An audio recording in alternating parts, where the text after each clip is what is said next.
emailed the counselor in Indiana, the first one I saw, and I was like, hey, I'm really discouraged. Like, I don't feel like this is working. I'm trying. I need some encouragement.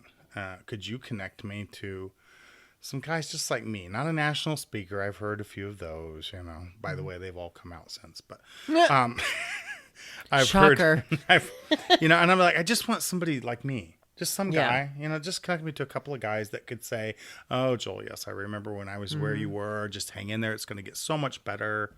I just wanted some encouragement for somebody real. Yeah. And he emailed me back and told me that he could not do that. And I was like, I emailed back. I was like, why not? Because I'm thinking, don't you have a whole database of these people, these success stories? And he said, well, everybody that he's like, the people that you describe, what the kind of person you're looking for, he's like, pretty much everybody falls in one of two categories. One, this is part of their life that they're ashamed of, nobody ever knew about. They've come, they've gotten it taken care of, closed chapter, don't talk about it, don't want anybody to ever know it was ever part of their life. Two, or they've come, they've gotten help, they've moved on, but this second person is afraid that if they were to talk to somebody like you, they would just fall right back into it. Oh, yeah. And so on that day, this is really the day I came out. I had printed off that paper, that email, and I was driving. I was separated from my wife. I was driving to pick up the kids after school. I got to their house. They weren't home yet, and I had briefed over these, but then I wanted to read them again. Like, am I really reading this right? And I remember sitting in the front yard on a log, and I read that email. And I thought, so you're telling me your idea of success is for me to choose between fear or shame. Wow. And I literally wadded up that email, and I stood up and I threw it down, and I said out loud that I'm done. Fuck yeah. I am done. I have a life to live, and I'm not going to live it like this. Yeah. And that was the day I really came out to myself. I was like, no, I'm done. Like, I am done. I've spent 3 years, Yeah. and that's the best you can give me. Yeah. And sometime shortly after that, maybe that same day, I don't quite remember, because the weird thing about some of these traumatic things is it kind of blurs the timeline a little bit. Sometimes I can't remember what happened when. Sure. But I had a conversation with God. And I said, okay, God. That was a very frank conversation. I was like, look, if you are who I have been taught you are my whole life, then I've been taught that you know me better than I even know myself. Yeah.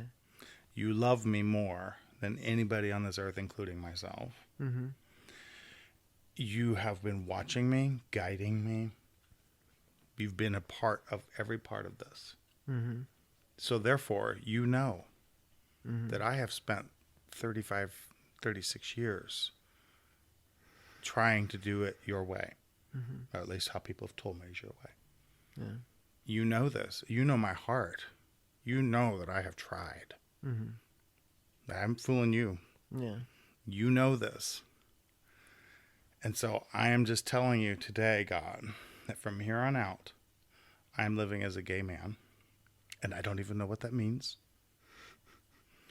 But I'm not going back. And if you have a problem with it, you let me know. I will be listening. You do whatever you need to do. Take whatever you need to take to get my attention. And that was hard for me to say. That's very Because remember, hard. I was afraid of Russia. It was really scary. I really thought. That was the complete surrender. That was the surrender. And I was like, and I will be listening. I promise you, I will be listening. And What a commitment and a pack in that moment. Yeah. I always say God said everything when he said nothing at all. Yeah. And that's really when I came out to me and then to God. And so, yeah, I'm like, well, that's the God you told me I was supposed to be following. And I've always felt like if God is that big and powerful, then he has the ability to let me know. He don't need you.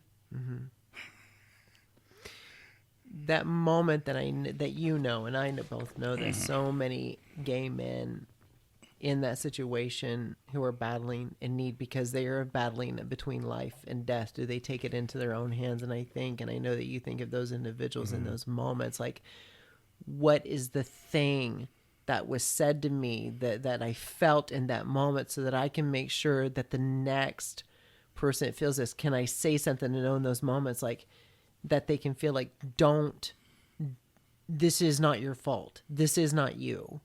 And I think that resonates so well with me, and for them to be able to say, don't take life into your own hands. Mm-hmm. And I think those moments, because of all the guilt and shame, they're those moments where it feels, that email that you received, you wadded it up. But we know that statistically, people will take that another way, and they will take it in their own life because of that guilt and shame that just sits so heavy. And there's so much purpose in your value in your story and sharing that. And I only share that because I know how that it feels in those moments. Yeah, I know you do.